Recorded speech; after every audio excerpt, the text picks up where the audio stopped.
안녕하세요. 오늘은 주의 박은주입니다.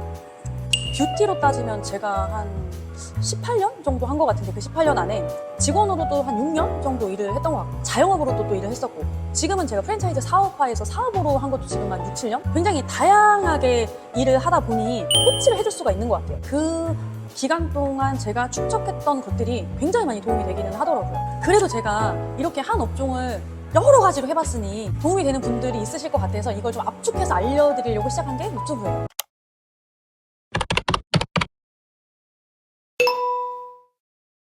근데 나는 치열하지. 한치 앞을 모르잖아. 사실 내가 지금 내공이 있으니까 이만큼 버티는 걸 수도 있고 처음 트렌드 코리아를 읽었던 게 언제였지? 그러니까 10년 조금 넘게 읽은 것 같아. 그때 내가 트렌드 코리아라는 책을 읽으면서 이게 무슨 큰 역할을 할까? 큰 영향을 끼칠까 나한테. 근데 내가 이 트렌드 코리아 책을 읽으면서도 느낀 게 생존 본능 같은 거 있지. 지금 이렇게 하지 않으면 나는 도태되겠구나. 아, 지금 내가 이걸 바꾸지 않으면 내년, 후년이 어떻게 될지 모르겠구나라는 이 두려움 하나 때문에 지금까지 읽고 있는 것 중에 하나. 정말 내가 그 책을 읽는 것은 두려움과 의무감과 굉장히 여러 가지 감정 때문에 읽거든. 1년 읽은 거랑 5년 읽은 거랑 10년 읽은 건 다른 것 같아. 이게 모아지면 거기서부터 이제 나만의 트렌드가 보이거든. 그동안도 요 몇 년 주기로 갔으니까 아, 이거 몇 년은 가겠다. 아, 이게 트렌드일까? 유행일까? 아, 이거는 유행이겠다. 이거는 트렌드겠다. 하다 보니까 무슨 이야기인지 알겠더라고. 트렌드 코리아 책은 자영업자들을 위해 만든 책이기도 해. 결국은 산업이 돌아가는 거라든지 고객의 트렌드를 알려주는 것도 굉장히 크게 작용을 하잖아. 그래서 지금은 내가 감히 말할 수 있어.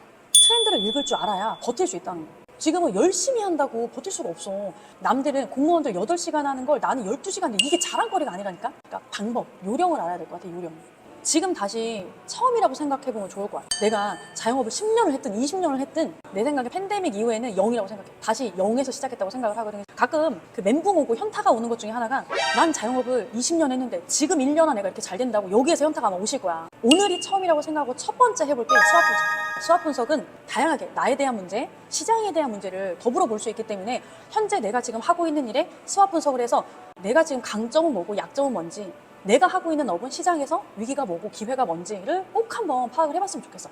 여기서부터 메타인지가 생기고 내가 무얼 차곡차곡 쌓아야 되는지가 보이기 시작을 하거든. 이걸 하면서 트렌드를 보면 내가 여기서 뭐를 채워야 되는지가 더 보여.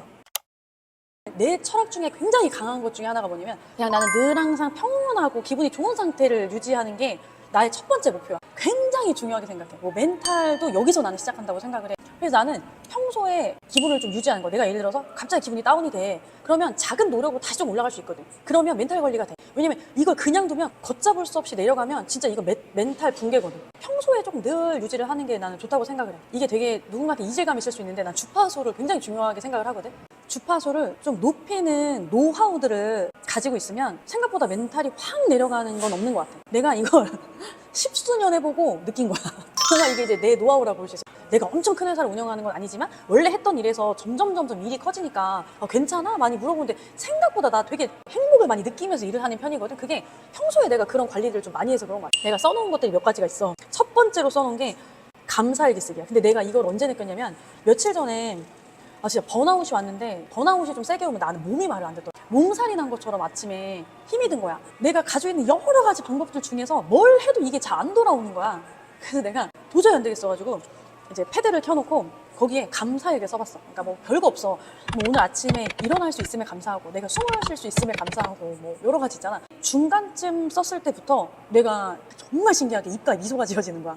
내 표정이 변화가 되는 것이 느껴지면서 이게 인생 뭐이나 싶은 거야. 이게 이렇게 감사한데 너무 많이 힘들어하는 사람도 있는데 내가 이게 이렇게 어려운 일일까 싶으면서 그러니까 손끝부터 힘이 생기는 게 느껴지더라고. 그러니까 다시 자세가 바로 잡아지면서 이게 몸에 힘이 들어가기 시작을 하는 거야. 멘탈 관리 중에 정말 감사일기 쓰는 거 추천해. 가끔 그거 써보면 인생이 바뀌어. 인생이.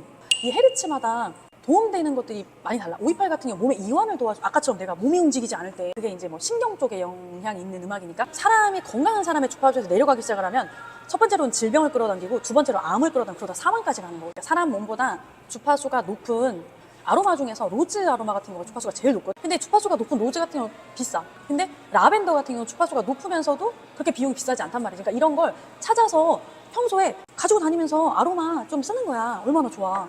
그런 거 너무 많이 난 도움이 되더라고. 주파수가 높다는 이야기는 메타인지가 있다는 이야기야. 본인이 조금이라도 주파수가 낮아지면 사실 그걸 높이기 위한 노력들을 한다든지 아니면 타고나게 긍정적인 사람들이 있을 거 아니야. 평온한 사람들이 있어. 늘 항상 감정 기복이 막 올라갔다 내려갔다 하지 않고 늘 항상 비슷한 그리고 늘 언어가 예쁜 사람들이 있지. 이런 사람들이 대부분 주파수가 높은 사람들. 그리고 주파수가 높은 사람들은 자존감이 높기 때문에 그렇게 인맥에 연연하지 않아. 이 영역을 파고들다 보니까 이게 자존감이랑 연결된다. 나를 얼마나 사랑하냐거든. 아로마?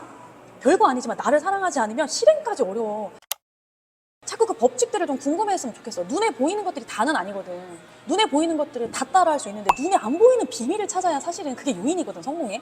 뭔가의 주파수에 대한 부분들은 분명히 호불호가 갈리겠지만 해서 이게 돈이 크게 들지 않잖아. 그리고 제일 중요한 거는 주파수가 낮은 것들은 멀리하는 거야. 인격적으로 뭔가 퀄리티가 낮은 사람들은 멀리해야 돼. 가끔 보면 돈은 굉장히 많은데 인격이 좀 부족한 사람들이 있잖아. 그 사람들은 주파수가 낮은 사람. 내가 자영업을 하면서도 인생을 살면서도 내 주변에 주파수를 자꾸 낮추는 사람들이 있어. 자꾸 부정적인 언어를 이야기하거나 어디 가서 계속 짜증내거나 누군가 다른 사람한테 피해를 주는 사람이 그 사람은 잘 몰라. 본인이 주파수가 낮다는 거. 주파수를 높이기 시작하잖아. 낮은 게 보여.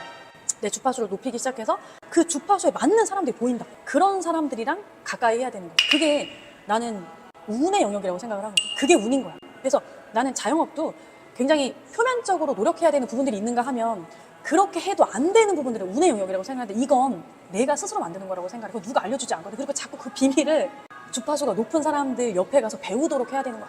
그 주파수마다 끌어당기는 게 좀 달라서 내가 주파수를 조금 그런데 왜냐면 이걸 그냥 두면 걷잡을 수 없이 내려가다 나중에 멘탈까지 무너지는데